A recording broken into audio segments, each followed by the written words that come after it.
Chilling tales for dark nights.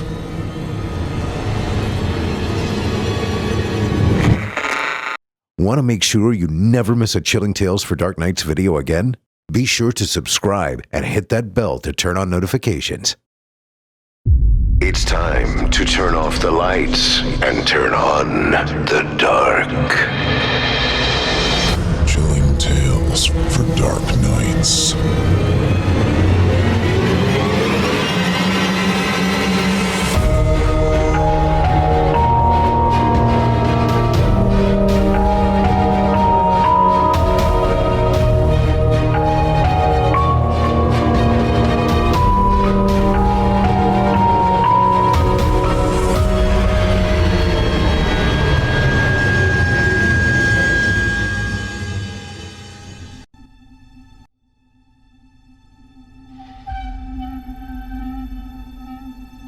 You're listening to Chilling Tales for Dark Nights.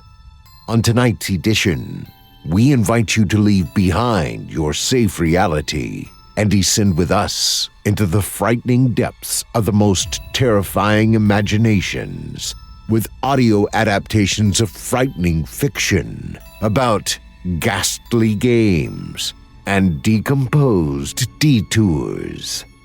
I'm your host, Steve Taylor, and tonight I'll be your guide as we traverse the dimly lit corridors of your darkest dreams. I also wanted to take a moment to thank you for all of your donations. And boy, do we have a treat for you tonight. Joining us tonight to help bring to life the frightening fiction of network heads and real-life best friends, Craig Groshek and N.M. Brown, our voice talents Beth Gadow, Heather Ordover, Kevin Barbare, and Geoff Sturtevant. Now, get your ticket ready, take your seat in our theater of the minds, and brace yourself. It's time to turn off the lights and turn on the dark. Our first tale this evening is written by our founding father, Craig Groshek, and performed by Beth Gadow, Heather Ordover, Kevin Barbare, and Geoff Sturtevant. In it, a teenager's attempt to summon a ghost using an old twister mat spirals into a chilling nightmare as she confronts the dark consequences of her unintended actions. Now, without further ado, I present to you, last night I played Twister with a ghost. If you think playing Twister with a ghost is strange, you're right. But that's not even the strangest part of what happened. It's what happened after that really made me question what I'd done. I guess I should start by explaining how I ended up in this mess in the first place. It was mid-October, right around my birthday. I had just turned 16. My parents didn't do anything special, just the usual cake after dinner, a couple of presents, and awkward conversations where they kept asking why I wasn't more involved in youth group or trying out for cheerleading. I never knew how to answer that stuff. I've never been the social type.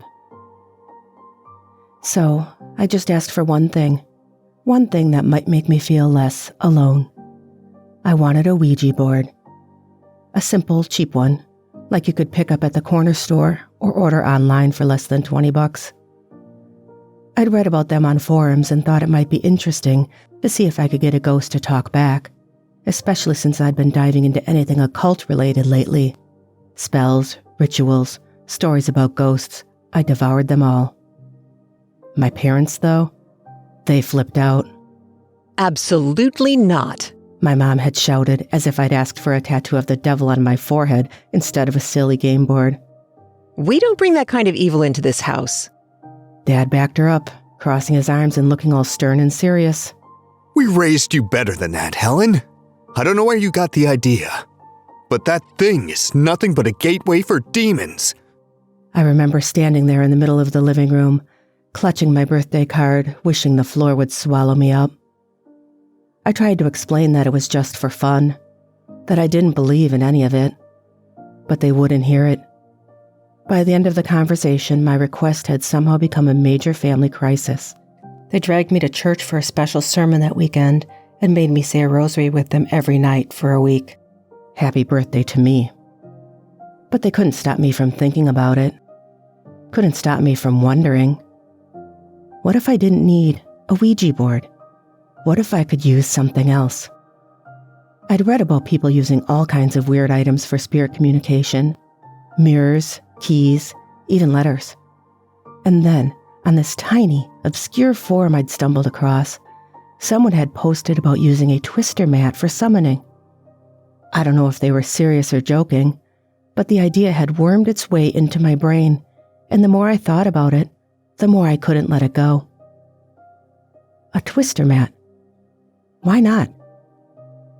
It wasn't like I had anything to lose. So one night, when my parents were asleep and the house was dark and quiet, I decided to give it a try. Setting up was easy. I just grabbed the old twister game from the closet, the one we'd had since I was little. The box was dusty, the mat crumpled and faded, but it would do. I spread it out on the floor of my bedroom and pulled out the spinner, feeling silly the whole time. If my parents knew what I was up to, they'd probably have a stroke. But they didn't know, and that's what made it thrilling. I sat cross-legged beside the mat, placed a single candle at each corner, and whispered a few lines I'd scribbled down from one of my research books, a basic invitation, something like, "If there's any spirit willing to play, I invite you to join me." I tossed in a strand of my hair for good measure, just like I'd read. Then I waited. And waited. Nothing happened. The room was as silent and still as ever, just the flicker of the candles casting wavy shadows on the twister mat. I sighed, leaning back against my bed. Maybe I had been stupid to think this would work. "Guess you're not into twister," I muttered. But just as I was about to blow out the candles and crawl back into bed, the spinner twitched. Once, twice. Then, very slowly, it turned, the plastic arrow scraping softly against the cardboard as it settled on left hand red. My heart nearly stopped. I stared at the board, half expecting it to be just a trick of the wind or my imagination. But the spinner stayed where it was, pointing resolutely at that red circle. I swallowed hard. This was crazy. But I leaned forward, hesitating for just a second, then placed my left hand on the red circle. Nothing. No eerie music, no cold gust of wind. The room didn't turn upside down. It was just me, my hand on a faded piece of plastic. I almost laughed at how silly I felt. But before I could move, the spinner shifted again. Right hand green. My eyes widened. "You've got to be kidding me," I whispered, but sure enough, the spinner was pointing squarely at a green circle. For a second, I just stared at it, my heart racing, fingers trembling. Someone, or something, wanted to play. I moved my right hand to the green circle, half expecting the spinner to stop, or the candles to blow out, or something to make sense again. But the spinner just kept going. Left foot yellow. My breath caught in my throat. Every hair on my neck stood on end. This wasn't real. This couldn't be real. But there I was, left foot on yellow, hand spread awkwardly across the mat. And then it happened. A cold, icy touch brushed against my wrist. I jerked, almost falling over. My head whipped around, eyes scanning the empty room. But there was no one there. Nothing there. Nothing but that lingering chill, like the feeling you get when you stand too close to a freezer on a hot day. It was playing with me. The spinner turned again. Right foot blue. Before I could even move, I felt it. A pressure on the mat, the faintest sense of something shifting beside me. It wasn't solid, not really. More like a thick chilled mist with a purpose. and when I stretched my foot over to the blue circle, it was right there, inches away from me. I couldn't see it, but I could feel it. My whole body shook with a mix of fear and excitement. We kept going. Me and this ghost, this spirit, my invisible opponent. It took 10 minutes, maybe less, but somehow I won. The spinner stopped, landing nowhere in particular. The room warmed instantly, the candles flickering softly, and I was left kneeling on the twister mat, staring at the empty space where that icy, ghostly presence had been. I won? I whispered to the darkness. No answer, of course, but I could have sworn I felt a soft, cool breeze brush against my cheek, almost like a congratulatory pat on the shoulder. I laughed, a short, breathless sound, the kind you make when you're not sure if you're going crazy or if the world just took a hard left turn into the weird. Guess we're gonna be friends now, huh? I murmured softly, glancing around the empty room. I didn't know what I'd just done. I didn't know what kind of friend I'd made, but I wasn't alone anymore. And that, at least, felt like a win. Part 2. After that first night, I couldn't stop thinking about what happened. I mean, wouldn't you? I'm not crazy. It wasn't some overactive imagination or a trick of the candlelight. I felt something there, something real, something I couldn't explain. And so, the next night, when my parents went to bed, I did it again. The setup was the same. Twister mat on the floor, candles at the corners, a single strand of hair tossed onto the board as a kind of personal seal. I sat there cross-legged, heart hammering in my chest, and whispered, "Do you want to play again?" Nothing. For a second, I wondered if the whole thing had been a fluke. But then, the spinner twitched. Once. Twice. Slowly it turned, and the plastic arrow landed on left hand red. I grinned, unable to stop myself. "I knew you'd come back," I murmured. I moved my left hand to the red circle, feeling that familiar chill settle over my fingers. The spirit was back. This time I wasn't scared. If anything, I was excited. I started talking to it, whispering little things as we played, random thoughts I wouldn't have shared with anyone else. Things like how school was boring, how my parents didn't understand me, how I felt like I didn't have anyone to talk to. I don't know why I opened up. Maybe because, in some strange way, I felt heard. The spirit didn't speak back, of course, but every now and then I'd feel a soft brush of cold air against my cheek or the lightest touch on my shoulder, as if it was trying to say, "I'm listening." We played Twister for what felt like hours. The whole time I felt the spirit's presence next to me, its cold, weightless form brushing against my skin whenever we got close. And when the game finally ended, with me twisted awkwardly across the mat, it almost felt like a shared victory, a secret between just the two of us. That was how it started. Night after night, I'd sneak out of bed and set up the game, and each time without fail, the spirit would appear. We'd play for a while, sometimes Twister, sometimes something else. I even tried cards once, spreading them out on my bedroom floor and inviting it to move one. To my shock, the cards fluttered and shifted, and a cold presence nudged a single card toward me, the Ace of Spades. I remember laughing, staring at that card in disbelief. This wasn't just some random haunting.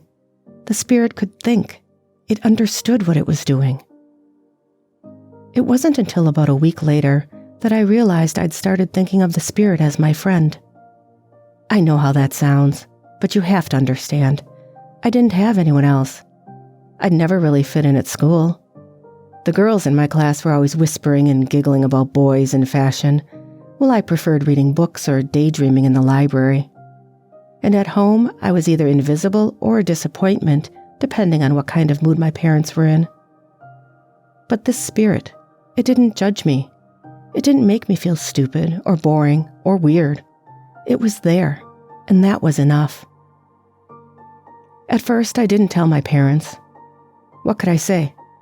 Hey, Mom, Dad, guess what? I made friends with a ghost using the twister mat from the closet.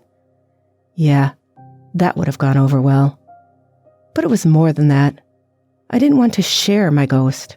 It was mine, my secret. That all changed the day my mom caught me talking to it. It was a Saturday afternoon, and I'd gotten cocky. I'd forgotten to lock my door, forgotten to be careful. I was on my bedroom floor, cards spread out around me, my invisible friend nudging one toward me, the King of Hearts. Nice try, I teased, reaching out to pick up the card. But I'm still gonna win. Helen? The door creaked open, and my heart nearly exploded out of my chest. I scrambled to my feet, knocking cards everywhere as my mom stepped into the room. Her eyes narrowed as she took in the mess of cards, the way I'd been crouched on the floor, and, worst of all, the empty spot across from me where I'd been pretending someone else was playing. Who were you talking to? She demanded. No one, I stammered, my face burning. I was just playing by myself. You're too old for this, Helen. What is wrong with you? She sounded more bewildered than angry, like she was trying to figure out if this was some new phase of teenage rebellion or just another sign that I was a complete weirdo. You're 16, not 6? Why are you acting like this? I bit my lip, heart hammering in my chest. I'm not acting like anything. I'm fine. Fine? She repeated. You're fine. Helen, you were talking to yourself like a crazy person. What is this? She stepped forward, snatching up one of the cards. Is this another one of your occult things? Are you trying to summon something? No, I lied, even as my pulse raced with panic. I couldn't let her find out. If she knew what I'd been doing, if she knew I'd been playing games with a spirit, she'd lose her mind. But she didn't believe me. I could see it in her eyes. She was scared. Scared of me. And that realization cut deeper than anything else she could have said. That night, I didn't play any games. I just sat there in the dark, staring at the twister mat rolled up in the corner, and whispered into the silence, Are you there? At first, I didn't think the spirit would answer. The room was still, my breath the only sound. Then, slowly, I felt it, a soft, icy breeze against my cheek, like the ghost was brushing away a tear I hadn't realized I'd shed. I'm sorry, I whispered, feeling stupid and childish. I can't play tonight. The room stayed cold for a long time, and then, as gently as it had come, the presence faded away. My parents started watching me more closely after that. They didn't know what exactly was wrong, but they knew something was, and I stupidly let it get to me. Instead of waiting until they were asleep, I started sneaking little games during the day, whenever they were out running errands or at work. The spirit didn't seem to mind. It showed up whenever I called, just a chill in the air, a light touch on my shoulder. I even started bringing out board games I hadn't touched in years, like Monopoly and Scrabble. I'd play for hours, talking to it, laughing with it, the way you would with any friend. And for the first time in forever, I felt happy. Then one afternoon, I decided to play Scrabble with it. I set the board up, feeling that same thrill I always did when I called for my ghostly friend. The room grew cold almost immediately. My spirit was right there, waiting. Okay, I murmured, placing the tiles on the board. Let's play a little differently this time. I want to know who you are. The tiles clicked as I arranged my first word. Name. The air shifted, that faint, icy breeze swirling around me. Slowly, the tiles on the board began to move. One by one, letters slid into place, the board shifting and rattling as the spirit spelled out its answer. H-E-L-E-N. I stared at the board, blinking in surprise. Then I snorted. Really? I said, raising an eyebrow at the empty air around me. That's what you're going with? You're gonna call yourself Helen, like me? The room seemed to hum with a strange, whimsical energy. I could almost feel the spirit's smugness, as if it were grinning at some private joke. I shook my head, unable to hold back a chuckle. Wow, you really have a sense of humor, huh? The spirit didn't respond, of course. But as I looked down at the board, at those simple letters, I couldn't help but smile. It was silly and a little ridiculous, but it also made a strange kind of sense. Well, Helen, I said softly, brushing my fingers over the tiles. I guess that makes us namesakes. The air around me seemed to shimmer, the faintest hint of warmth brushing against my cheek, like a ghostly caress. I chuckled again, shaking my head. Yeah, okay. Nice to meet you too. Part 3. My parents noticed. They noticed everything. One evening, I was sitting on the living room floor with the twister mat spread out again. I'd been twisting myself into knots, laughing softly whenever I bumped into that cold, ghostly presence, when I heard the unmistakable sound of the front door creaking open. Helen! My dad's voice thundered from the hallway. I froze, my breath hitching in my chest. The ghost froze too, the air around me suddenly cold, tense. What is this? My father stormed into the room, his face red, his eyes wide with fury. He grabbed the twister mat and yanked it up, sending me sprawling backward. You're doing this again? What kind of sick joke are you playing? I could barely breathe, my heart pounding in my chest. Dad, stop! It's not... Not what? He bellowed, shaking the mat in my face. You're inviting demons into our home.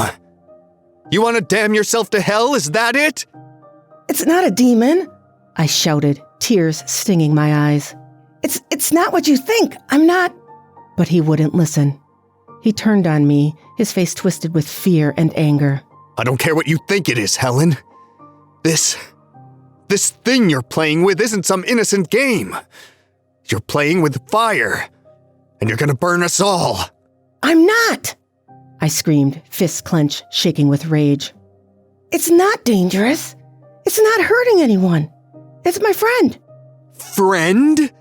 He spat the word like it was poison. You think this is your friend? You're delusional, Helen. This ends now. Before I could stop him, he stormed to the front door and threw the twister mat outside, letting it fall into the mud and leaves. I let out a choked sob, scrambling to my feet. No! What are you doing? I cried, reaching for the door. Give it back! You can't just... Enough! My dad's voice cracked through the room like a whip. You're done with this, Helen. No more games. No more spirits. I'm calling Father Martin. He's gonna put a stop to this, once and for all. That night, the house was thick with tension. My parents barely spoke to me as they made dinner, glancing at me with wary, anxious eyes. I sat at the kitchen table, arms wrapped around myself, trembling with a mixture of fury and fear. I could feel it. The absence. The emptiness. Without the twister mat, without my games, it was like a part of me had been ripped away. I knew the spirit, Helen, was still there, still watching, but it was distant now, its presence weak and strained, as if it didn't know what to do without the familiar rituals. Father Martin arrived just after sunset. He was a short, round man in his 50s, with a gentle smile and kind eyes that made my skin crawl. He looked at me like I was some lost lamb that needed saving, and I hated him for it. But I kept my mouth shut as he settled into the living room, my parents hovering anxiously at the edges of the room. Helen, He said softly, folding his hands in his lap. your parents have told me a bit about what's been happening. They're worried about you. They don't need to be, I muttered, staring at the floor. I'm fine. Are you? He asked, raising an eyebrow. They say you've been playing games with something you've invited into your home. It's not like that, I shot back, clenching my fists. I didn't invite anything. It came to me. And it's not dangerous. He nodded slowly, watching me with that same infuriatingly calm expression. I see. But, Helen, sometimes these things, these spirits, they're not what they seem. They can deceive us, make us think they're friendly, even when they have darker intentions. I know what I'm doing, I said sharply. It's not tricking me. Father Martin sighed softly, like he'd expected this. Helen, he said gently. Will you let me pray with you? No, I snapped before I could stop myself. I don't want... Helen! My dad growled from behind me. Let him help you. I turned on him, fists clenched, heart pounding in my chest. You don't understand, I shouted. It's not evil. It's not dangerous. You're just scared because you don't get it. You don't get me. Helen, my mom whispered, tears in her eyes. Please just let him try. My chest ached. I looked around the room, the twister mat gone, my books and notes thrown away, the candles they tossed out with the trash. Everything that had made me feel like I was finally something was gone, and they were looking at me like I was the problem. I turned back to Father Martin, swallowing hard. Fine, I muttered, hating how weak I sounded. Do whatever you want, but it won't work.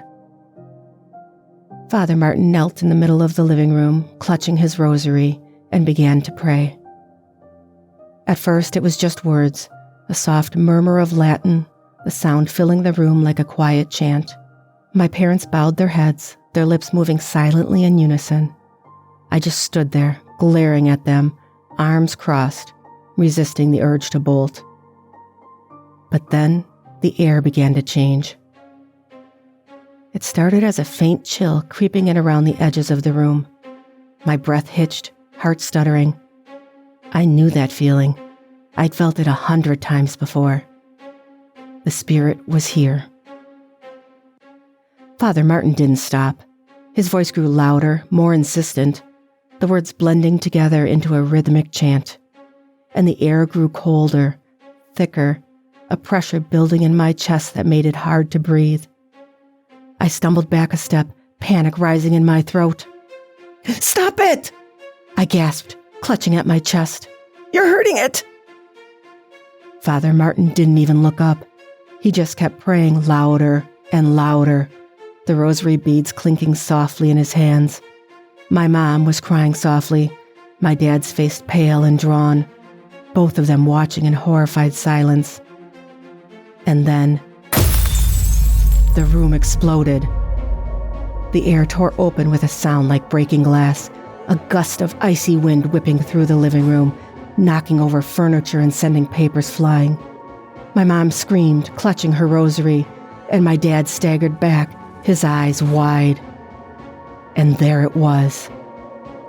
The spirit, Helen, stood in the center of the room, a swirling, distorted figure of shadow and frost, writhing and twisting as if caught in a violent storm.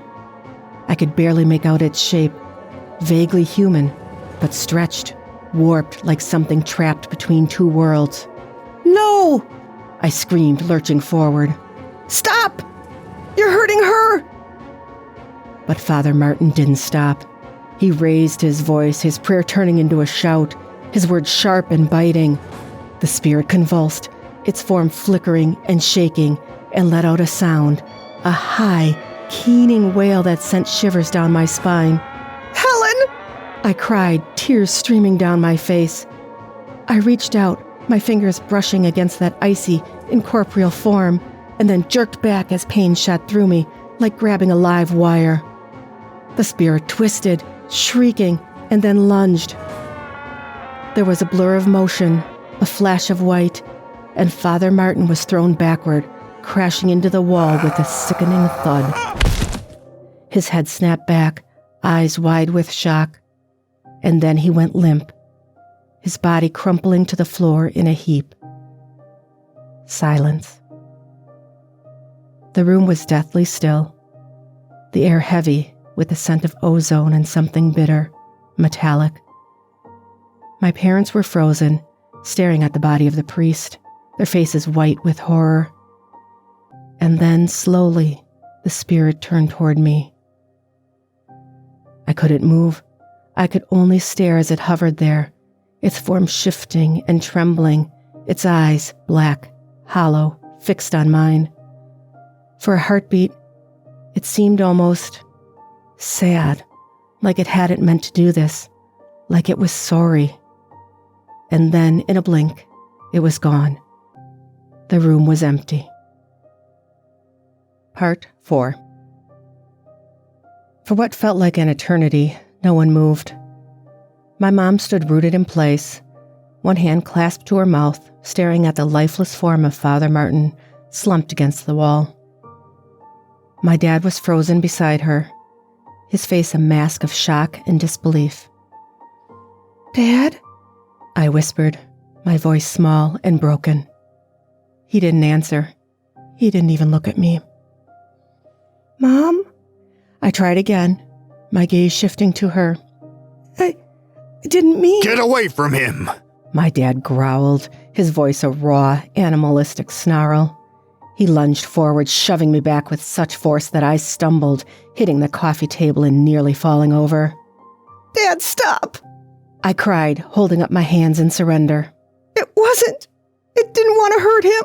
I swear, it's not like that." Not like that? He shouted, his face contorted in rage. Not like that? He's dead, Helen. Dead because of whatever you brought into this house. My throat tightened, and I felt the sting of tears burning my eyes. "No, it was trying to defend itself. You were hurting it, and..." Enough! My dad roared, cutting me off. He grabbed my shoulders, shaking me violently. Do you hear yourself? You sound insane! This is what happens when you mess around with things you don't understand. You killed a man, Helen. You killed him! I flinched at the word, the accusation slicing through me like a knife. "I didn't!" Stop it! My mom screamed suddenly, her voice shrill and hysterical. She staggered forward, clutching at my dad's arm. Stop yelling at her! She's our daughter! Our daughter just murdered a priest, Claire! My dad shot back, jerking away from her. How are you not seeing that? My mom's eyes darted between us, wild and terrified. We need to call someone. No. My dad's voice was ice cold, each word like a death sentence. No one can know about this. If the church finds out, if the police find out... He turned to me, his eyes burning with hatred. You're not saying anything. Do you understand? I stared at him, numb and shaking. But... Do you understand? He snarled, his grip tightening on my shoulders until it hurt. Yes. I whispered, my voice barely audible. Yes, I understand. The next few hours passed in a blur. My parents moved like ghosts through the house, whispering frantically to each other, casting fearful glances in my direction. I watched in horrified silence as my dad dragged Father Martin's body into the back room, his face set in a grim mask. I didn't dare ask what they were planning to do with it. I just stood there trembling, my eyes fixed on the empty space in the living room where Helen had appeared. The air still felt cold, heavy with the lingering presence of something that shouldn't have been there, something I had invited in. It was my fault. I'd brought her here. I'd made this happen. I killed him. The thought echoed through my mind, relentless and unyielding, twisting in my chest until I thought I might be sick. I squeezed my eyes shut, wrapping my arms around myself, trying to shut it out. But it was no use. The truth was there, staring me in the face. I was a murderer. When I finally stumbled up to my room hours later, I was exhausted. My parents had locked themselves in their bedroom, leaving me alone to grapple with what had happened. I felt hollow, numb, my mind a swirling storm of guilt and confusion and fear. I sank onto the edge of my bed, burying my face in my hands. "Helen?" I whispered, my voice shaking. "Are you there?" Silence. "Please," I begged, choking on a sob. I need to talk to you. Just please come back." The room stayed quiet and still, the only sound my ragged breathing. For a moment, I thought she was gone, that she'd left for good, and then slowly the air around me grew colder. I looked up, tears blurring my vision, and there she was, a faint shimmer in the corner of my room, barely visible. She didn't move, didn't reach out, just hovered there, her form trembling, as if she were struggling to hold herself together. "Helen," I breathed, my heart aching. I'm so sorry. I didn't mean for this to happen. I didn't know." The spirit shifted, her outline flickering, and I felt it. A soft, almost imperceptible brush of cold against my cheek, like a tear made of ice. "It's not your fault," I whispered, my throat tight. They hurt you. I didn't want them to hurt you." She seemed to shimmer, her form pulsing gently, and I got the sense that she was listening, understanding. But there was something else there too, something darker, an undercurrent of anger, of rage simmering just beneath the surface. I wish I could make them stop," I whispered, my voice breaking. "But they won't listen. A loud crash echoed through the house, making me jump. My head whipped around, heart pounding, and I heard my parents' voices, muffled, frantic, coming from downstairs. Another crash followed by a string of curses. Helen, help! My mom's voice shrieked, high-pitched and panicked. Stop it! Please, just make it stop! The blood drained from my face. I turned back to the spirit, my pulse racing. "What are you doing?" I whispered. "Helen, what?" But she was already gone. I bolted out of my room, my feet pounding against the hardwood floors as I tore down the hallway. I could hear the chaos in the living room, furniture toppling, glass shattering, my parents' shouts mingling with a low, guttural growl that made my blood run cold. "Helen, stop!" I screamed, skidding to a halt at the top of the stairs. The living room was a whirlwind of destruction. The coffee table lay shattered on the floor, shards of glass and porcelain scattered everywhere. The couch was flipped over, one leg broken clean off. My parents were huddled in the corner, my dad clutching my mom's shoulders, his face twisted in a mixture of terror and fury. And in the center of it all, hovering in the air like a storm made of shadow and ice, was Helen. She looked different now, darker, more solid. Her form rippled and churned, a writhing mass of shadow that pulsed with a strange, unnatural energy. The air around her crackled, distorting like heat waves in the dead of summer. "Stop it!" I screamed, stumbling down the stairs. "Helen, please, stop!" But she didn't stop. If anything, the storm only grew stronger, the air filling with a high, keening wail that set my teeth on edge. My dad shouted something, but his words were lost in the din.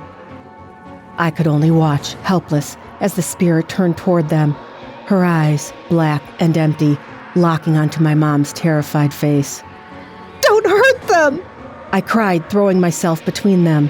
"Helen, please, don't!" The wailing stopped. For a moment, the world seemed to hang in suspended silence.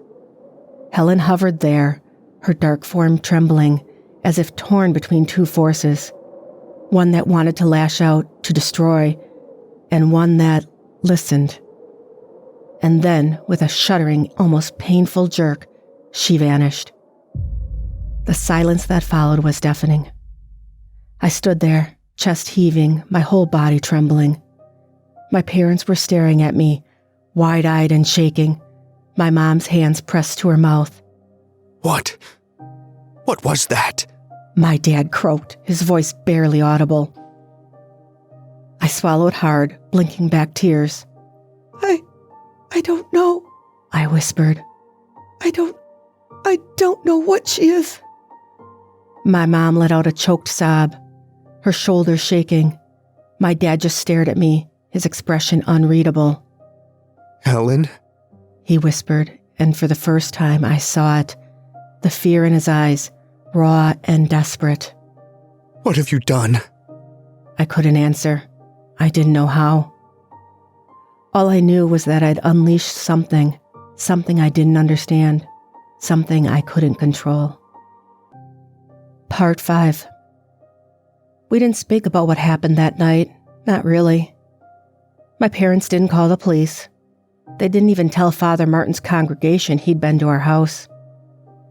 They cleaned up the mess, buried his body somewhere deep in the woods, and swore to each other, and to me, that no one would ever know. We'd pretend like it never happened, like Helen never existed. But I knew they were scared of me. I could see it in the way my dad's gaze flitted away whenever I tried to talk to him, in the way he flinched if I came too close. My mom wouldn't look at me at all. She'd shuffle around the house, eyes downcast, whispering prayers under her breath like they were the only thing holding her together. Sometimes I'd catch her watching me from the doorway when she thought I wasn't looking. Her face pale, eyes wide and glassy, as if she were looking at a stranger, as if she were afraid I might snap at any moment. And maybe she was right, because deep down, I was afraid too. I stayed in my room most days, curled up on the bed, staring blankly at the wall. I couldn't feel her anymore, not like I used to. The room was cold and empty, a hollow echo of what it had been when we played together, night after night.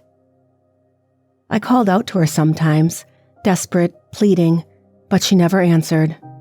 It was like she'd disappeared, like she'd faded away into whatever dark place spirits go when they're done. But I knew she was still there. I could feel it, lingering at the edges of my mind, a faint, whispering presence, watching, waiting.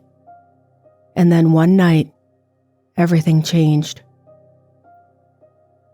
I'd been lying in bed, staring at the ceiling when I felt it, a soft, feather-light brush against my cheek. My heart stuttered, my breath catching in my throat. "Helen?" I whispered, sitting up slowly. "Is that you?" No response, but the air shifted, a chill creeping through the room, raising goosebumps on my arms. I swallowed hard, staring into the darkness. I hesitated, fear and hope warring in my chest. "I'm sorry," I whispered, my voice trembling. "I didn't mean for any of this to happen. I didn't want to hurt you." The silence was thick, suffocating. For a moment, I thought she might not respond, that I was just talking to myself again. And then, slowly, the letters began to appear. They scrawled themselves across the mirror on my dresser, one by one, in jagged, frost-covered lines. "Why did you let them hurt me?" My breath caught. I scrambled out of bed, stumbling to the mirror, my eyes wide. "I didn't! I tried to stop him! Helen! I tried, but I couldn't!" The letter shifted, the frost shimmering, twisting, reforming. "You didn't stop him." Tears welled in my eyes. I know," I whispered, my voice breaking. "I'm sorry. I'm so sorry. Why?" The question hung in the air, icy and unforgiving. I stared at the words, my chest tight, my heart aching. "I was scared," I choked out. "I didn't know what to do. I didn't." The mirror cracked. I flinched, stumbling back, my pulse racing. The frost spread like a spider's web, creeping outward from the center of the glass. I watched, trembling, as the lines twisted and curled, spelling out one final word. Liar. I let out a choked sob, dropping to my knees. "Please," I begged. "Please, Helen, But she was already gone. The room fell silent again, the cold dissipating, leaving me alone in the dark.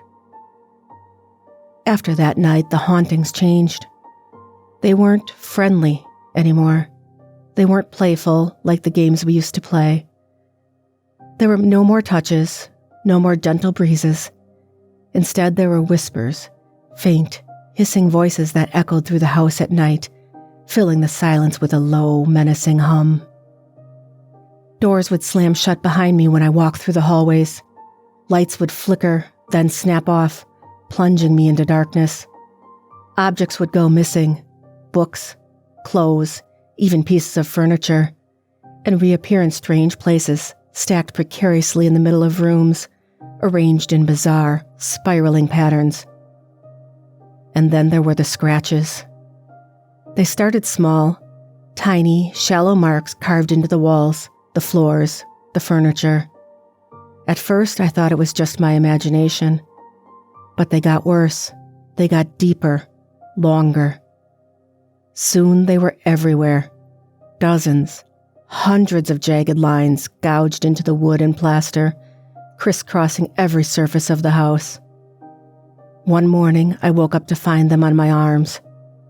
Long, angry gashes crisscrossing my skin, bleeding sluggishly. I stared at them, numb with shock, and then at the message carved into the wall above my bed. Traitor. I didn't tell my parents. I couldn't. They'd already started avoiding me, moving around the house like I was some ghost haunting them. I didn't want to give them another reason to be afraid. So I just bandaged the cuts, put on a long-sleeve shirt, and tried to pretend everything was fine. But it wasn't. It would never be fine again. The weeks dragged by, slow and torturous. The hauntings grew worse. My parents finally decided to leave, whispering in hushed voices about moving away, getting a fresh start somewhere far, far from the house and whatever nightmare I'd brought into our lives. They thought leaving would save them. They were wrong. Because the night before we were supposed to go, Helen came back. I woke up to the sound of glass shattering. I sat bolt upright, heart pounding, and stumbled out of bed, my legs trembling. The air was freezing, the room so cold I could see my breath misting in front of me. "Helen?" I whispered, fear twisting in my gut. What's going on?" A high, keening wail echoed through the house, making my skin crawl. I staggered into the hallway, my pulse racing. "Mom? Dad?" No answer. I turned the corner, my heart in my throat, and froze. My parents were standing in the living room, their eyes wide and glassy, their faces pale and bloodless. The air around them shimmered, thick with frost. I took a step forward, then another, my heart hammering against my ribs. And then I saw it, the shadow. It loomed behind them, a hulking, twisted shape of darkness and ice, its eyes black pits of rage and malice.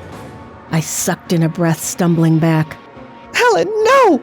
I screamed. "Don't! Please, don't hurt them!" The spirit didn't move.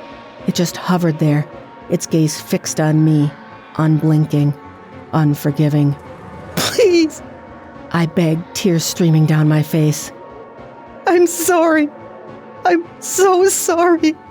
Just let them go. Let them go." For a heartbeat, nothing happened. And then, slowly, the spirit shifted. My parents' eyes rolled back in their heads. They crumpled to the floor, limp and lifeless. I screamed, rushing forward. I dropped to my knees, shaking them frantically. "Mom! Dad! Please!" But it was too late. They were gone. And as I knelt there, sobbing over their bodies, the shadow slowly faded away, leaving me alone with the darkness I'd created. I moved in with my grandparents shortly afterward. I never heard from the ghost again, and never dabbled in the occult again. But what happened? It shook me. I don't believe in any of it now. The prayers, the rituals, the promises of salvation. And I'll never set foot in a church again. Not for as long as I live. My parents' deaths were ruled as the result of a break-in and an attempted robbery. That's what the police decided anyway. It was easy to blame it on that, considering the state the house was in. I kept tight-lipped, always claiming I'd been asleep in my room during the worst of it, hiding myself away from the violence. To this day, it's a cold case. And it'll stay that way forever. Colder than anyone knows. I hope you enjoyed Last Night I Played Twister with a Ghost, as written by our very own Craig Groshek, and performed by Beth Gadow, Heather Ordover, Kevin Barbare, and Geoff Sturtevant. Chilling Tales for Dark Nights newcomer Beth Gadow has used her voice throughout her 10-plus years as a 911 emergency dispatcher to bring calm to the chaos of callers during their worst moments.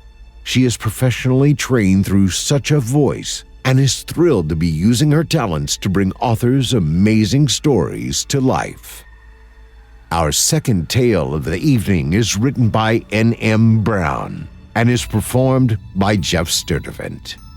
In it, a routine drive home turns into a nightmarish, endless loop of fear and regret as one driver remains trapped in an eerie, inescapable highway. Now, without further ado, I present to you Highway 1. The weight of my swollen ankle adds unintended aggression to the gas pedal. I grit my teeth, glaring at the dark, empty stretch of road ahead. Non-pitting edema. I seethe silently. What a crock of shit. 5 hours. 5 hours in that hellish hospital waiting room, only to be told by some overworked, underpaid nurse that I have non-pitting edema. No definitive cause, no clear treatment, just a worthless prescription for water pills and a vague, condescending suggestion to elevate my feet. I can still see her face in my mind's eye, the way she looked through me, smiling, like I was just an annoying fly buzzing in her ear. The waiting room was a miserable circus, a sickening blend of misery and monotony. Half of the people were hunched over, dry heaving into flimsy blue sick bags, their faces contorted with nausea and pain, while the other half sat slumped in their chairs, eyes glazed over like mannequins on display. It was like a scene from some low-budget horror movie, the kind where you can practically feel the sickness hanging in the air, thick and suffocating. And all of it for this non-pitting edema, I mutter again, voice thick with disbelief. Swelling that doesn't leave an indent when you press on it. A fancy way of saying, your feet look like two grotesque balloon animals, and we don't know why. I'd asked the nurse, that nurse, with her too bright smile and empty eyes, if wrapping my feet in cold, wet towels might help. I thought I was being clever, coming up with my own treatment options. Anything to relieve the constant pressure, the persistent throbbing that made every step a living hell. And what did she say? Sure, if you think that would help. If I think that would help? My insurance isn't paying her to give me vague, empty platitudes. If I ask a medical professional a question, I expect a real answer, not hollow encouragement. My feet and ankles have been swollen like this for weeks, bubbling up like some grotesque science experiment gone wrong. And that's the best she could do? I shake my head, trying to steady my breathing. The frustration and exhaustion are a toxic combination, simmering just beneath the surface. That's where I'm driving home from right now. That stupid hospital. That stupid nurse. I can barely stand the thought of how much time I wasted, sitting in that reeking, stifling waiting room, breathing in that recycled, humid air. And for what? Highways can be creepy at night, I murmur aloud, hoping that the sound of my own voice will keep me grounded. The yellow lines on the black pavement, stabbing out at your car like flat assassins. It can be mesmerizing if you're not careful. I force out a dry, humorless chuckle. This is why I use voice recording. The sound of my own voice keeps me awake. Effective and therapeutic, right? The words fall flat in the suffocating silence. I glance around at the dark stretch of highway unfolding before me. Everything is so dark. So stiflingly, oppressively dark. It's like I'm the only person left in the world. It's taking forever to get to a stoplight. I've driven this road thousands of times, and it's never taken this long. Usually there's at least a flicker of passing headlights or the faint glow of a roadside sign to break up the monotony. But tonight, there's nothing. Just me, the car, and the endless road. The mile marker on the dashboard hasn't moved in what feels like ages. I watch it closely, willing the numbers to tick forward, even by a fraction, but they stay stubbornly frozen in place. I glance down at the clock on the radio. 3:33 a.m.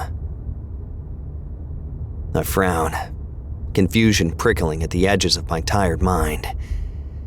That can't be right. I feel like I've been driving for hours. The rhythmic thrum of the engine and the relentless pulse of the yellow lines creating a hypnotic lullaby. I should be home by now. I pull out my phone and squint at the screen. 3:33 a.m. The same time, the same second, unmoving. My stomach tightens. A low coil of unease slithering its way up my spine.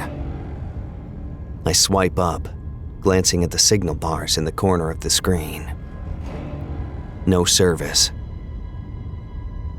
I let out a ragged breath, my hands tightening on the wheel.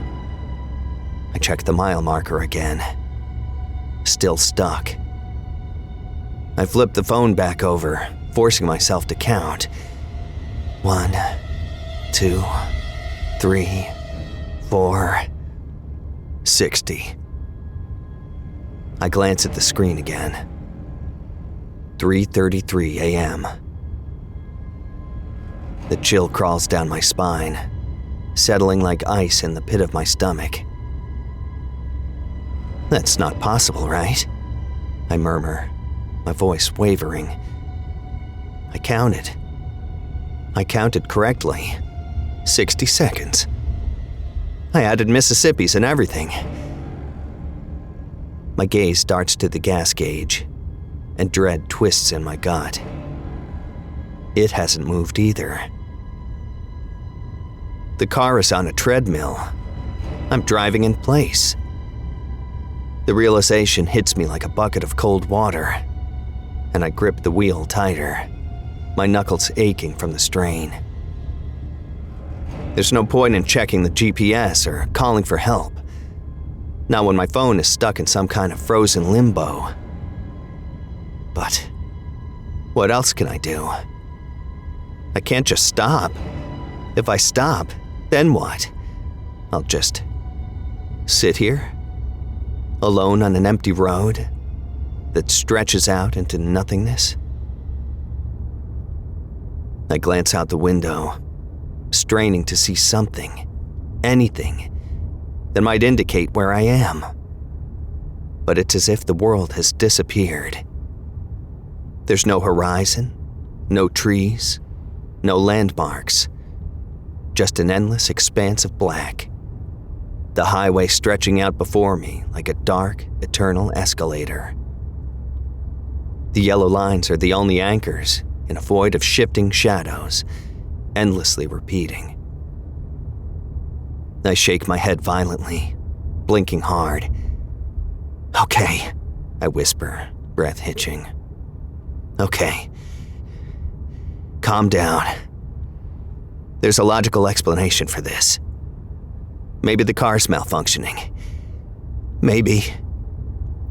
But the words sound hollow, even to me. There's a gnawing fear at the back of my mind. A fear that I'm trapped in some kind of loop. Like I'm driving in place. Caught on an escalator that never reaches the top. A highway that never ends. "Just keep driving," I whisper, my voice trembling. "Just keep driving." Then finally, up ahead, I see something. A sign. No. More of a billboard, really. Its outline is blurred, vague, but the closer I get, the clearer it becomes. I squint, peering through the windshield, heart hammering in my chest. The image sharpens. It's a man, sitting in the front seat of a car. His skin is pale and waxen, his head lolling lifelessly against his chest. His body is twisted, broken, blood seeping from a deep gash in his forehead. And his feet are submerged in a pool of water, stained red with the blood of his battered frame. My stomach clenches. I know that man. I know exactly who he is. It's me. I never made it to the hospital that day. I never saw a nurse. I'll never get that prescription filled. And I'll never find my way home. The car jerks violently, and I slam on the brakes, heart racing. The dashboard flickers, the lights sputtering weakly, and the radio crackles with static. I glance down, breath hitching, and freeze. My feet are submerged in murky, red-streaked water. I look up sharply, eyes wide. The landscape has shifted. The road is gone, replaced by a vast, dark expanse of water that stretches out endlessly in every direction. The car is sinking slowly, the water rising higher, lapping at the edges of my seat. No. I scrabble at the door handle, but it won't budge. The windows are sealed tight, the car now a metal coffin, sinking steadily into the abyss. I claw at the windows, breath coming in panicked gasps. I know what's coming next. I remember it now. The panic. The way the cold water stung my skin. The burn in my lungs as I struggled and fought. Hands beating uselessly against the glass until... blackness. And then... the endless stretch of highway materializes around me again. I'm back in the driver's seat. My hands clench around the steering wheel, and I fight the urge to scream. This isn't the first time I've relived this drive, this endless stretch of road. I know what's coming. The hospital, the swollen ankles, the loop of time, the sign, the sinking, the cold darkness swallowing me whole. I'll keep driving, keep struggling, keep dying. Again and again and again. Trapped on this endless loop of regret. Every moment a reminder that I'll never make it home. I'll never get free. I'll die here, over and over. And no one will ever know. I hope you enjoyed Highway 1, as written by N.M. Brown and performed by Geoff Sturtevant. Craig and Natalie teamed up in this episode, coming out from the shadows to bring their imaginary horrors to life. We see their work behind the scenes with every episode, but getting a glimpse of their work front and center is such a terrifying treat. On to the shows. Otis Gyrie and Malcolm Darkwood have their very own show here on our network, Scary Stories Told in the Dark, which you can hear every Sunday night. We also have Eric Peabody's Horror Hill, a podcast dedicated to some of our deeper and darker tales. We hope you check him out. And Drew Blood's Dark Tales airs Fridays, featuring some Southern down-home horror. And don't forget to check out the Fear from the Heartland archives, featuring more than 120 episodes. And don't forget, we have our own book out. Since 2012, Chilling Tales for Dark Nights has been keeping people awake through the night with terrifying audio renditions of tales from the darkest minds modern memory has to offer. Now, in this first of 3 volumes, collected are 30 tales never before available by some of the most prolific and talented authors of the online community, each one accompanied by a suitably grim illustration by David Romero. Strange cats, body mutilations, demonic apartments, revenge from beyond the grave, and yes, even a man-eating monster or two. All of these and more beckon you further into the darkness. Turn off the lights and turn on the dark indeed. Who needs sleep anyway? Check it out today by visiting www.chillingbook.com. Well, friends, our weekly descent into the depths has just about come to a close. But before we go, I'd like to take a moment to thank you for joining us for tonight and remind you to take a moment to stop by our iTunes page and leave Chilling Tales for Dark Nights a 5-star review and a kind word. And follow us on Facebook, X, and Instagram if you haven't already. And of course, subscribe to us on YouTube, where you can find an archive of our work going back to 2012. And consider signing up as a patron at our website, chillingtalesfordarknights.com, to show your support and get all of our content ad-free. I'm your host of the evening, Steve Taylor, and it's been a pleasure. Tune in again next week when we once again turn off the lights and turn on the dark. Sweet dreams, listener. Sweet dreams.